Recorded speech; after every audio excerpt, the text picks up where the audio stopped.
कोशिश तो इंसान करता है, कामयाबी अल्लाह देता है, लेकिन ये मेरा ईमान है कि 20 तारीख के बाद जब मैं इस्लामाबाद की अपनी कौम को कॉल दूंगा, ये मेरा ईमान है कि जितने मर्जी भी ये कंटेनर खड़े कर दें, 20 लाख लोग से ज्यादा इस्लामाबाद आएंगे इंशाअल्लाह।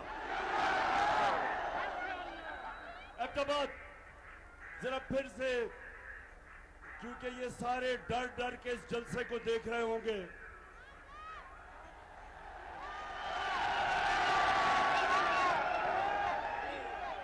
एक तो ये रहा कि आपकी तादाद कितनी ज्यादा और जिस तरह गर्मी में जुड़ के आप सब खड़े हैं, लेकिन दूसरा जो इनको खौफ है वो आपके जुनून का खौफ है। इस्लामाबाद में एक इंसानों का जुनून आने वाला है और एक आवाज होगी इस्लामाबाद में कि हमें हकीकी आजादी चाहिए, हमें इंपोर्टेड हुकूमत नामंजूर, इंपोर्टेड हुकूमत। ये एबटाबाद, ये आपका जुनून वो नहीं होना है जो होना चाहिए। इंपोर्टेड हुकूमत किसी सूरत ये कौम इन डाकुओं की जो अमेरिका से साजिश करके हमारे पे बैठे हैं, कभी पाकिस्तान कौम इनको कभी भी तस्लीम नहीं करेगी।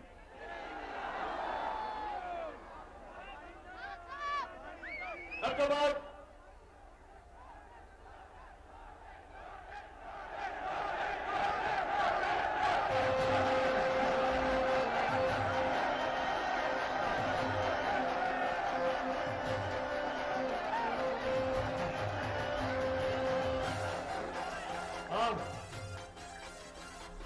लोटे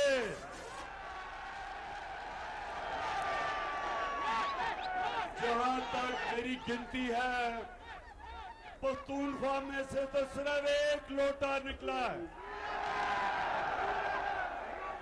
और जहां तक मुझे बताया गया, अभी तक वो लोटा पेशावर आने की उसने जुर्रत नहीं की। इंशाअल्लाह जिधर भी ये लौटे जाएंगे पाकिस्तान में, जिधर भी जाएंगे, इनको 2 नारे लगेंगे। 2 नारे क्या हैं?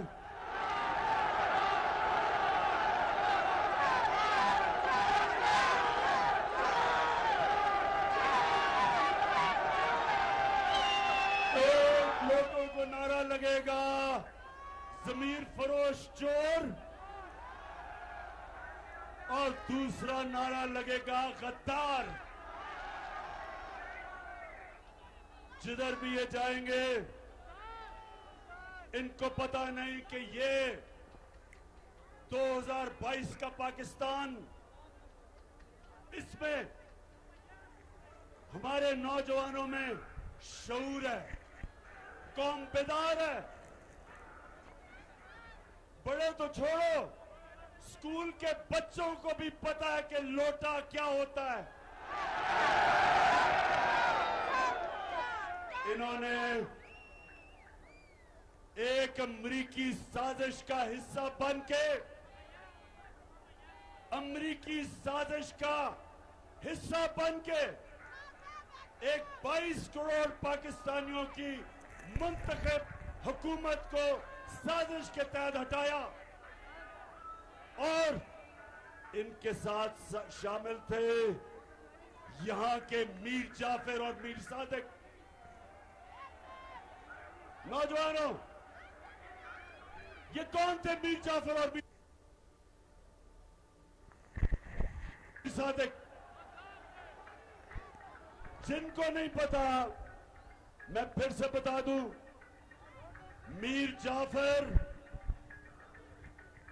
जो मुसलमानों का, मुगलों का गवर्नर सिराजुद्दौला था, उसका सिपहसालार था, कमांडर इन चीफ था, उसने अंग्रेजों के साथ मिलके गद्दारी की सिराजुद्दौला से, मुसलमानों से। अंग्रेज जीते, अंग्रेजों ने बंगाल जो मुगलों का सबसे अमीर सूबा था, सबसे ज्यादा पैसा बंगाल से आता था, वो सूबे को मीर जाफर की वजह से अंग्रेजों के गुलामी में गया। और उसी जो सबसे अमीर सूबा था, वहां कहत पड़े, अंग्रेजों ने इतना लूटा कि लाखों लोग भूख से मर गए वहां। और जब अंग्रेज गया 200 साल बाद, तो वो बंगाल हिंदुस्तान का सबसे गरीब सूबा बन गया। और मीर सादिक वो था जिसने टीपू सुल्तान से आखिर में जाके अंग्रेजों के साथ मिलके गद्दारी की और टीपू सुल्तान की शहादत हुई। और मैसूर जो टीपू सुल्तान की सल्तनत थी, अंग्रेजों की गुलामी में चली गई।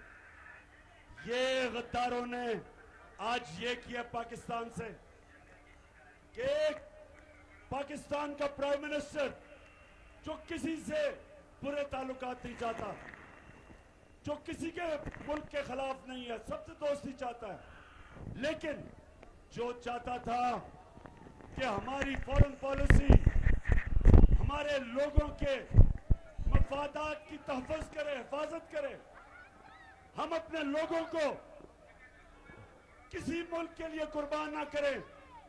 जिस तरह अंग्रेजों, अमेरिकनों के साथ मिलके हमने जो उनकी जंग लड़ी, 80,000 पाकिस्तानियों की कुर्बानी दी गई, हमारा कबायली इलाका उजड़ गया, $100 अरब से ज्यादा हमारे मुल्क को नुकसान हुआ। मैं कभी इस तरह की फॉरेन पॉलिसी मानने के लिए नहीं तैयार था।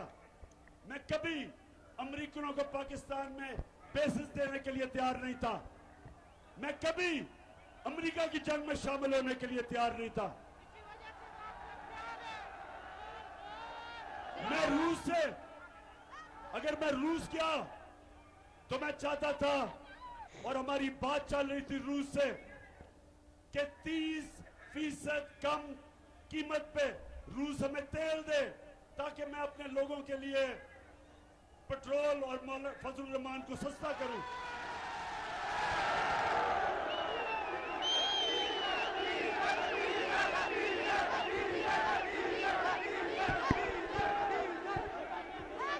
और उसके अलावा 20 लाख टन गंदम जो हमने खरीदनी है रूस से, हमें 30% कम कीमत पे मिल रही थी।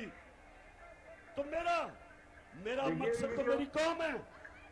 मैं क्यों अपनी कौम के मुफादात को अमेरिका के लिए कुर्बान करूं? तो अहमदाबाद के लोगों, मेरे पाकिस्तानियों, उनको इस तरह का अमेरिकनों को प्राइम मिनिस्टर नहीं चाहिए था। वो चाहते थे कि मुशर्रफ की तरह सरबराह हो, एक ही टेलीफोन की धमकी में चारों निशाने चित और उनकी जंग में शामिल कर दिया। वो चाहते थे कि चेरी ब्लॉसम जूते पॉलिश करने वाला जो कहे, उसने क्या कहा कि बेगर्स आर नॉट चूजर्स। मतलब ये कि जो हम तो बेकारी हैं, इसलिए हमें अमेरिका की गुलामी करनी पड़ेगी। शहबाज शरीफ, तुम बेकारी हो, तुम गुलाम हो, तुम बुज़दिल हो, तुम डाकू हो, तुम्हारी चोरी का पैसा बाहर पड़ा हुआ है, और अपने पैसे को, अपने चोरी के पैसे की और अपने भाई के और अपने खानदान के चोरी के पैसे को बचाने के लिए आपने, अगर आप समझते हैं कि हम आपके खातिर अमेरिका की गुलामी करेंगे, किसी गलतफहमी में ना रहो। ये कौम नौजवानों याद कराओ, ये कौम जब बनने लगी थी, तहरीक पाकिस्तान था, तो वो कौन सा नारा था कि पाकिस्तान का मतलब क्या? ये उस नारे पे बनी है cherry blossom boot polish Shehbaz शरीफ।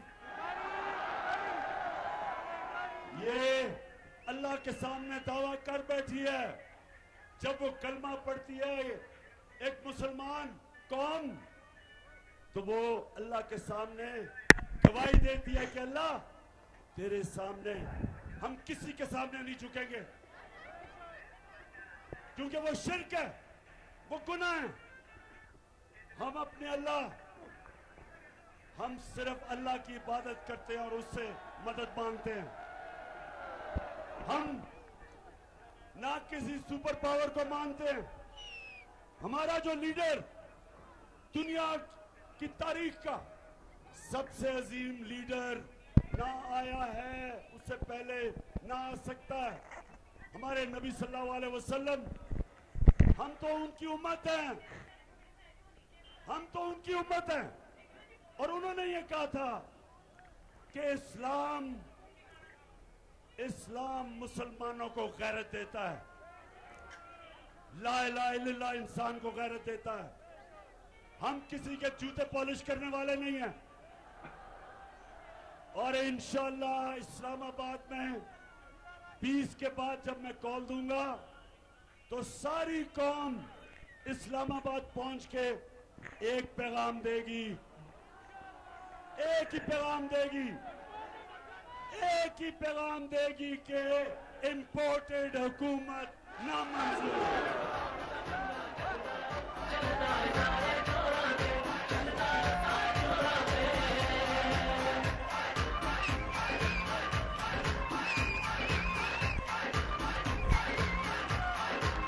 मच्छर हम देंगे।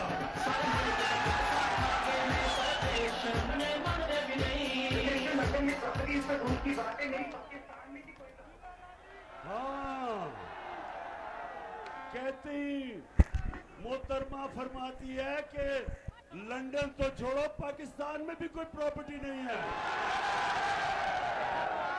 मैंने वैसे जो शरीफ खानदान ने झूठ बोले हैं, मैंने कभी किसी को ऐसे झूठ बोलते नहीं देखा। तो अच्छा, अब नौजवानों, बाशऊर नौजवानों, दिलेर नौजवानों और मेरी बहनों, सुनो जरा। मैं आज अपने मीडिया से एक सवाल पूछता हूं। ये जब से इंपोर्टेड हुकूमत आई है, सारी चीजों की कीमतें ऊपर चली गई है। तो मैं अपने मीडिया से पूछता हूं कि कितनी दफा आप माइक लेके दुकानों में और बाजारों में जाके पूछा कि महंगाई है या नहीं है? हमारी बारी तो 4 रुपए टमाटर पड़ते था तो सारे बाजारों में फिरने शुरू हो जाते थे कि जी कितना नया पाकिस्तान। तो मैं चाहता हूं कि हमारा मीडिया हमारे से जो कर गया, और ठीक है मीडिया को करना चाहिए, मीडिया का काम है तनकीद करना, लेकिन ये जो अब इंपोर्टेड हुकूमत आई है, अब तो मुझे माइक नहीं नजर आ रहा कहीं जाते हुए। अब तो मीडिया के मेरे बड़े बड़े जबरदस्त मीडिया के हमारे लोग हैं, तो मैं जरा आज आपसे दरख्वास्त करता हूं कि खुदा के वास्ते जरा माइक लेके दुकानों में तो जाएं, बाजारों में जाएं, नौजवानों के पास जाएं। घी की कीमत पूछ लें कि घी कितना है, पूछे तो सही कीमतें किधर गई हैं, बिजली कितनी है। और अभी डीजल और पेट्रोल कितना है? पूछो तो सही लोगों से।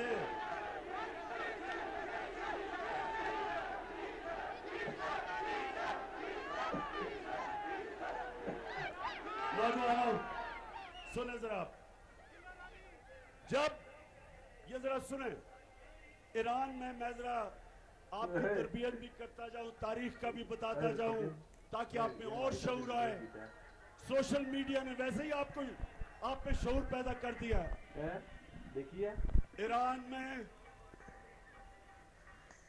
1954 के करीब, सुने जरा, एक उनका बड़ा तकड़ा इलेक्टेड प्राइम मिनिस्टर आया, उसका नाम मुसद्दक था। मुसद्दक इलेक्ट होके आया ईरान में। उसे पता चला कि ईरान का जो तेल है, वो सारा तेल जो ईरान से निकलता है, उसका सारा पैसा अमेरिकन और बरतानियों की तेल की कंपनी, वो सारी पैसा बना रही है और ईरान के लोगों को मिल कुछ नहीं रहा। क्योंकि वो अवामी प्राइम मिनिस्टर था, उसने फैसला किया कि ये जो तेल ईरान से निकाल रही है, उनको वो नेशनलाइज करेगा, ताकि पैसा नफा ईरान के लोगों को मिले, बरतानिया और अमेरिकन कंपनी। अमेरिका की CIA ने, और ये सब अब ये सारी चीजें अवेलेबल है, ये आप, क्योंकि ये रिकॉर्ड्स डिक्लासिफाई हो गए, आप सबको मिल सकते हैं। हुआ क्या, अमेरिका ने फैसला किया कि इसको कराना चाहिए, रजीम चेंज करनी चाहिए। उन्होंने सबसे पहले चीज क्या की, उन्होंने मीडिया के ऊपर पैसा खिलाया, मीडिया को पैसा दिया कि टमाटर महंगे हो गए, प्याज महंगे हो गए। उसके खिलाफ, मुसद्दक के खिलाफ, पब्लिक को उसके खिलाफ करने के लिए मीडिया को उठाया। फिर उसके अंदर, उसकी पार्टी के अंदर जो सियासतदान थे, उनको लोटा बनाने की कोशिश की, पैसा चलाया। और फिर उन्होंने जो ऑपोजिशन पार्टीज थी, उन ऑपोजिशन पार्टीज को कहा कि इनके खिलाफ मुजाहरे करो। आपने देखा ही होगा, कभी डीजल कह रहे लॉन्ग मार्च करूंगा, और कभी ना बिलावल कह रहे मैं लॉन्ग मार्च करूंगा। कभी सारी 11 की 11 पार्टीज मीनारे पाकिस्तान में निकली इमरान खान को कराने के लिए।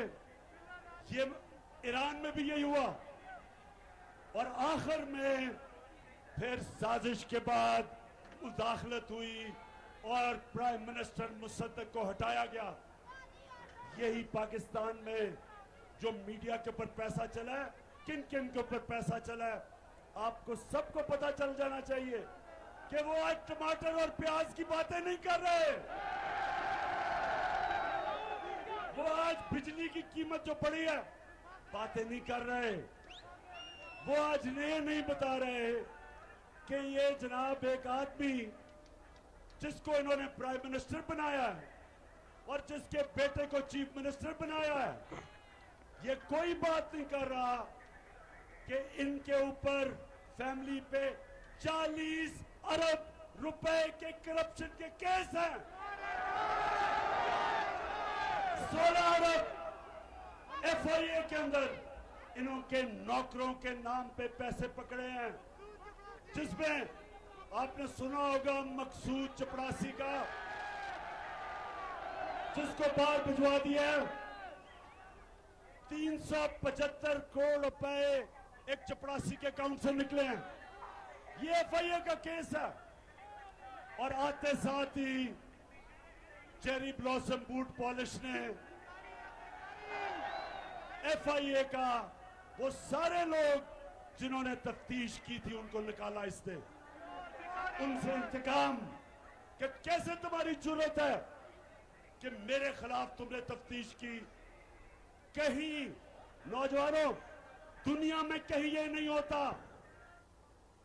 मैं अपनी अदलिया से पूछता हूं, कि मैं बड़े अदब से पूछता हूं कि इतवार को तो आपने सो मोटो एक्शन ले लिया, आपने रात के 12 बजे अदालतें खोल ली, लेकिन ये जो आपके सामने हो रहा है, किसी जमहूरियत में यह हो सकता है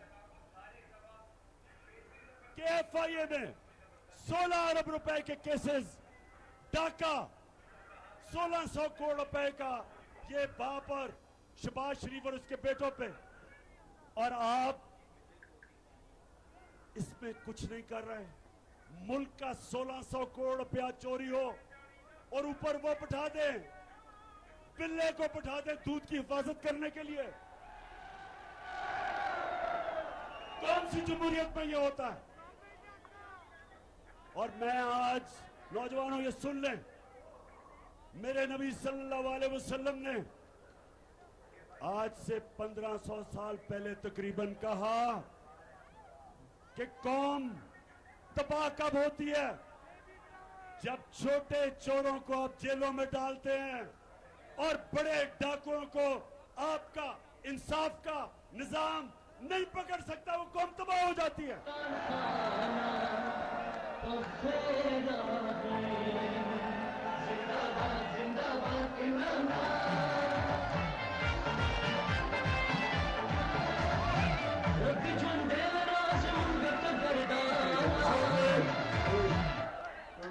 अब देखें, अब जरा नौजवानों जरा सुने, हमारे नबी सल्लल्लाहु अलैहि वसल्लम जिन्होंने मदीना की रियासत बना के एक ऐसी मिसाली रियासत बनाई कि कई सौ सदियों तक, कई सौ साल तक मुसलमान दुनिया की इमामत की उन्होंने, तो उन्होंने जब ये कहा कि छोटे चोरों को जब जेल में डालते हो और बड़े डाकुओं को आपका निजाम नहीं पकड़ सकता, कौम तबाह हो जाती है।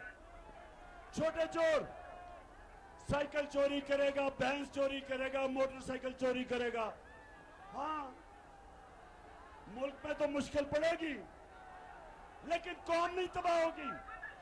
कौम तब तबाह होगी जब अरबों रुपया मुल्क से चोरी करके, और जब आप अरबों रुपया चोरी करते हैं, आप बिस्तर के नीचे नहीं रख सकते, आप बैंक में नहीं डाल सकते, आपको मुल्क से बाहर भेजना पड़ता।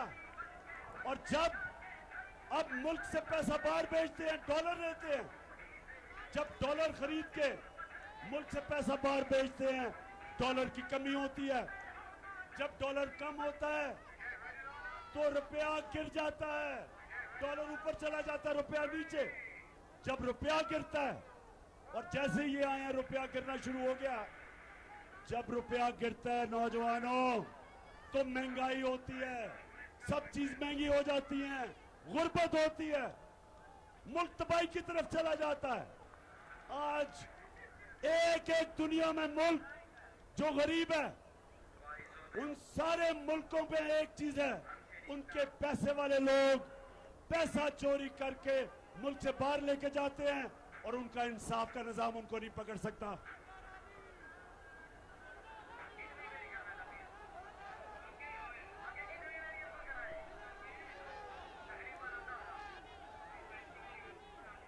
किसने कहा था कि अजान बज रहा है? अजान के 2 मिनट सांस ले लो। अभी मैंने आपसे और आखिर में 2-3 बड़ी जरूरी बातें करनी है। मैंने आप सबको तैयार करना है इस्लामाबाद के लिए, और इसमें हमारे खानदान भी आएंगे, फैमिलीज आएंगी, सबसे ज्यादा मेरे दिलेर नौजवान आएंगे, और पख्तूनख्वा, क्योंकि आप इस्लामाबाद के सबसे करीब है, तो मुझे सबसे ज्यादा मैं पख्तूनख्वा के लोगों को वहां देखना चाहता हूं। और मेरे लिए नहीं आना आपने अपनी हकीकी आजादी की जंग लड़ने आना है। आपने कायदे आजम का पाकिस्तान बनाने आना। होगी आजान? अच्छा जी नौजवानों सुनो जरा मेरी बात। अब मैं अपनी बात की खत्म करने की तरफ जा रहा हूं। देखें हमारा मुल्क बना था, एक बड़ा ख्वाब था कि हमने जो इलामा इकबाल ने कहा कि हमने एक इसको मिसाल बनाना था, इस्लामी रियासत जो मदीना की रियासत के तर्ज पे उन असूलों पे खड़ा होना था। इसलिए अगर हम ये इंपोर्टेड हुकूमत, ये करप्ट लोग, ये डाकू, ये जिस तरह वो इंटीरियर मिनिस्टर कातिल, अगर हमने इनको तस्लीम कर लिया, ये हम पाकिस्तान की ख्वाब से सबसे बड़ा धोखा करेंगे। इसलिए आप जब इस्लामाबाद आएंगे तो हमने फैसला करेंगे, हम सारी कौम को बताएंगे कि हमें आजादी चाहिए, गुलामी नामंजूर। हमें राय हक चाहिए। हम अमर बिल मारूफ पे चलने वाले हैं। हमें अल्लाह का हुक्म है, अब्बाद हमें अल्लाह ने हुक्म दिया है कि अच्छाई के साथ खड़े हो, अमर बिल मारूफ व नही अनिल मुनकर, बुराई के खिलाफ अच्छाई के साथ। जो मैं बार बार कहता हूं, न्यूट्रल देने की, बनने की, न्यूट्रल बनने की अल्लाह ने हमें इजाजत नहीं दी। हम अच्छाई का साथ दें, राय हक पे चले, इंसाफ के लिए खड़े हों, लेकिन अल्लाह ने हमें ये इजाजत नहीं दी कि मैं कहूं ना मैं तीतर हूं ना मैं पटेर हूं, मैं तो न्यूट्रल हूं। मैं बार बार कहता हूं, न्यूट्रल सिर्फ जानवर होते हैं। इंसान आज को फिर तो आही अल्लाह को सट्यास। जवाब देना होता है। न्यूट्रल उसने सिर्फ तो जानवर दुनिया में होते भेजा हैं। है और उसने आपको कहा है कि आखिरत में मैं तुम्हारे से जवाब लूंगा। क्या तुम राय हक पे चले? क्या तुम इंसाफ के साथ खड़े हुए? क्या तुमने जुल्म का मुकाबला किया? क्या तुमने नाइंसाफी के खिलाफ जिहाद की? क्या तुमने अपनी आजादी के लिए, क्योंकि अल्लाह ने तो आपको ला इलाहा इल्लल्लाह के बाद आजाद कर दिया, क्या आपने एक इंपोर्टेड हुकूमत के खिलाफ जदोजहद की? पूछेगा अल्लाह आपसे। आप ये नहीं कह सकेंगे नहीं जी मैं तो न्यूट्रल हूं। आपको उसने ये इजाजत नहीं दी। जानवरों को आप देखते हैं प्रोग्राम्स में, बड़ा शेर आके किसी हिरन या किसी जानवर को पकड़ लेता है, कोई उसको बचाने नहीं आता क्योंकि वो न्यूट्रल है सारे। इंसान को उसने इजाजत नहीं दी। इंसान को उसने कहा है आप जालिम के खिलाफ खड़े हो, मजलूम के साथ खड़े हो, आप सच के साथ खड़े हो, झूठ के खिलाफ खड़े हो, आप अच्छाई के साथ खड़े हो और बुराई के खिलाफ जिहाद करें। आप कभी भी जब आप तस्लीम करेंगे कि 60% कैबिनेट जमानत पे है, प्राइम मिनिस्टर जमानत पे है, चीफ मिनिस्टर पंजाब जमानत पे है, बाप बेटे के अलावा नून लीग को कोई मिलता नहीं है, उधर आसिफ जरदारी जमानत में है, उसकी राना सनाउल्लाह जमानत पे है। तो ये जब जिस मुल्क के ऊपर चोर डाकू कातिल ऊपर बैठ जाए, नौजवानों उस मुल्क का कोई मुस्तकबिल नहीं है और हम सब पे फर्ज हो जाता है कि हम इस जुल्म और नाइंसाफी के खिलाफ खड़े हो। तो मेरी सारी आपको आज पैगाम एक ही है, तैयारी करें। 20 तारीख के बाद जब भी मैं आपको कॉल दूं, हाथ खड़ा करके बताएं कि आप तैयार होंगे उसके लिए। जो वहां नहीं पहुंच सकते वो अहमदाबाद में निकलें, लेकिन निकलें सब। आप सब निकल के बताएं अमेरिका को भी कि ये गुलाम कौम नहीं, ये आजाद कौम है। और हम चेरी ब्लॉसम को बिल्कुल तस्लीम नहीं करेंगे। और ये जो इसने आके कहा कि मैं अपने कपड़े भी उतार दूंगा आटा सस्ता करने के लिए, खुदा के वास्ते शहबाज शरीफ ये ड्रामे खत्म करो। तुम्हें लोग पहचान गए हैं। वो उनकी बड़ी बड़ी हैट पहन के कभी किधर पड़ रहा है, वो ड्रामे कर रहा है कि मैं अपनी कपड़े उतार दूंगा। शहबाज शरीफ खुदा के वास्ते कपड़े ना उतारना, हम खौफ से मर जाएंगे। सिर्फ एक काम कर दो, वो जो तुमने और तुम्हारे भाई ने और तुम्हारे दामाद ने और तुम्हारे बेटों ने और नवाज शरीफ के बेटों ने और इसहाक डार और उसके बेटों ने जो तुमने पैसा चोरी करके बाहर लेके गए हो, बस वो आधा ही पैसा ले आओ, हम गंदम की कीमत खुद ही नीचे कर देंगे।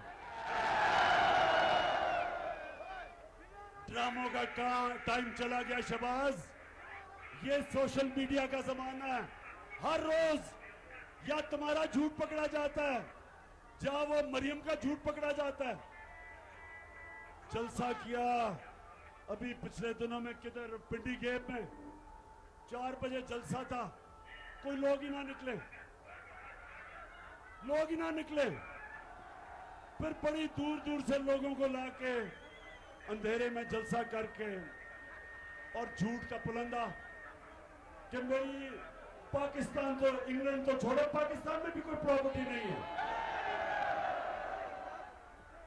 अच्छा, अब आखिर में अहमदाबाद बाप का मैं शुक्रिया अदा करना चाहता हूं। जिस तरह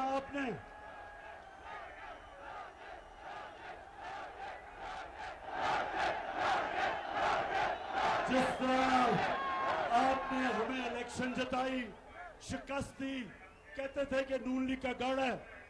नून लीग, ये आज मेरी बात सुन लो, इलेक्शन से ना भागो। जब भी इलेक्शन होगा, तुम समझते हो कि तुम अब सेंट्रल पंजाब में रह गए हो, तुम्हें सेंट्रल पंजाब में भी अब छुपने की जगह नहीं मिलेगी,